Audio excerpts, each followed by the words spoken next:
जय श्री कृष्णा दोस्तों, आपका स्वागत है हमारे भक्ति श्री कृष्णा चैनल पर। गीता प्रथम अध्याय पाठ का महत्व और लाभ। गीता में भगवान श्री कृष्ण ने रणभूमि में अर्जुन को जो ज्ञान दिया था वह गीता में बताया गया है। गीता में कुल 18 अध्याय हैं और उन सभी का अपना अलग अलग महत्व है। आइए जानते हैं गीता के पहला अध्याय का महत्व क्या है। श्री गीता उपनिषदों का सार है। महाभारत युद्ध के समय रणभूमि में भगवान श्री कृष्ण ने अर्जुन को जो ज्ञान दिया था वह गीता में बताया गया है। गीता में ऐसी बहुत सी बातें हैं जो मनुष्य को जीवन की कई कठिनाइयों को आसान बनाती है। इतना ही नहीं, गीता पढ़ने पर मनुष्य को बहुत सी नई जानकारियां भी मिलती है। साथ ही हर अध्याय के नियमित पाठ का अपना लाभ और महत्व है। भगवान शिव ने देवी पार्वती को गीता के पहले अध्याय के पाठ का महत्व जो बताया है वही यहाँ आपके लिए प्रस्तुत है। लेकिन गीता के पहले अध्याय के महत्व को जानने से पहले जान लीजिए श्रीमद्भगवद गीता के प्रथम अध्याय की खास बातें। गीता के पहले अध्याय का नाम अर्जुन विषाद योग है। इस अध्याय में कुरुक्षेत्र के मैदान में उपस्थित बंधुओं और संबंधियों को सामने देखकर अर्जुन के मन में उठे विषाद और मनस्थिति का वर्णन किया गया है, जैसे संजय धृतराष्ट्र को बताते हैं। गीता प्रथम अध्याय का महत्व। एक समय पार्वती जी ने पूछा है, महादेव जी, किस ज्ञान के बल पर संसार के सब लोग आपको शिव कहकर पूछते हैं? मृगछाला ओढ़े और अपने सभी अंगों में शमशान की विभूति लगाएं, गले में सर्प और नर मुंडों की माला पहने हुए हो, इनमें तो कोई भी पवित्र नहीं, फिर आप किस ज्ञान से पवित्र माने जाते हैं? तब महादेव ने उत्तर दिया कि हे प्रिय सुनो, मैं गीता ज्ञान को अपने हृदय में धारण करने से पवित्र माना जाता हूँ। इस ज्ञान से मुझे बाहर के कर्म नहीं व्यापते। तब पार्वती जी ने कहा कि हे भगवान, जिस गीता ज्ञान की आप ऐसी स्तुति करते हैं उसके श्रवण करने से कोई कृतार्थ भी हुआ है? महादेव ने उत्तर देते हुए कहा कि इस ज्ञान को सुनकर बहुत से जीव कृतार्थ हुए हैं और आगे भी होंगे। मैं तुम्हें एक पुरातन कथा कहता हूँ, तुम सुनो। एक समय पाताल लोक में शेषनाग की शैया पर श्री नारायण जी नैन मूंद कर आनंद में मग्न थे। उस वक्त भगवान के चरण दबाते हुए लक्ष्मी जी ने पूछा, हे प्रभु, निद्रा और आलस्य तो उन पुरुषों को व्यापता है जो जीव तामसी होते हैं, फिर आप तो तीनों गुणों से अतीत हो। आप तो वासुदेव हो, आप जो नेत्र मूंद रहे हो, इससे मुझके बड़ा आश्चर्य है। नारायण जी ने उत्तर देते हुए कहा, हे लक्ष्मी, मुझको निद्रा आलस्य नहीं व्यापता। एक शब्द रूप जो भगवत गीता है उसमें जो ज्ञान है उसके आकार रूप है।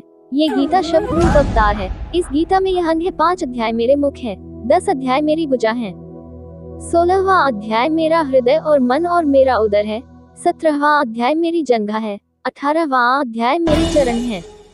गीता श्लोक ही मेरी नाड़ियां हैं और जो गीता के अक्षर है वो मेरा रोम है।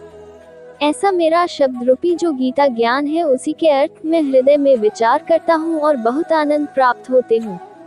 लक्ष्मी जी बोली, हे श्री नारायण जी, जब श्री गीता जी का इतना ज्ञान है तो उसको सुनकर कोई जीव कृतार्थ भी हुआ है, सो मुझसे कहो। तब श्री नारायण ने कहा, हे लक्ष्मी, गीता ज्ञान को सुनकर बहुत से जीव कृतार्थ हुए हैं, सो तुम श्रवण करो। एक व्यक्ति था जो चांडालों के कर्म करता था और तेल नमक का व्यापार करता था। उसने एक बकरी पाली। एक दिन वह बकरी चराने के लिए वन में गया और वृक्ष से पत्ते तोड़ने लगा। वहां उसे एक सांप से डंस लिया, जिससे वह तुरंत मर गया। मरने के बाद उसने बहुत से नरक भोगे और फिर उसका जन्म बैल के रूप में हुआ। उस बैल को एक भिक्षुक ने मोल लिया। वह भिक्षुक उस पर चढ़कर सारे दिन मांगता फिरे।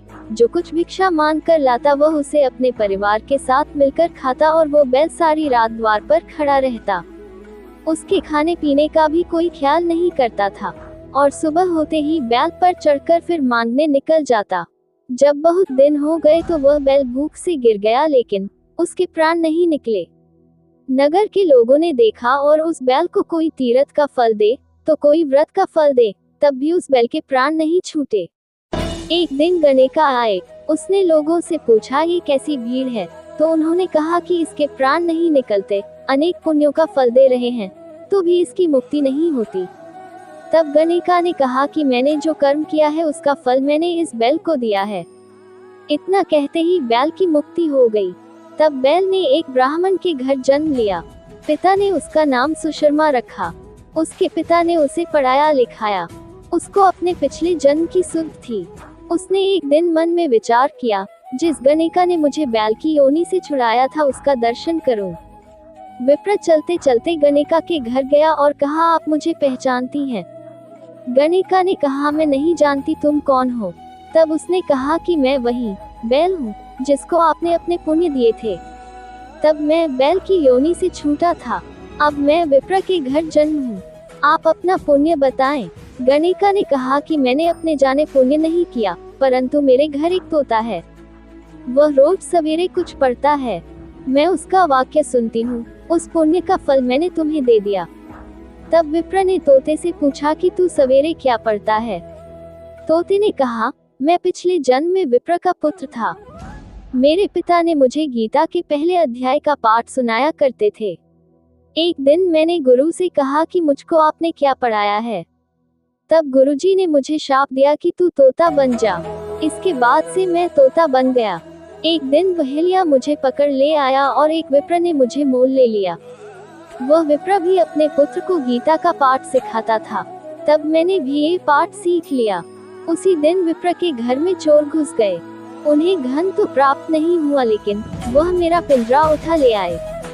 उनकी यह गणिका मित्र थी, वह मुझे उसके पास ले आए।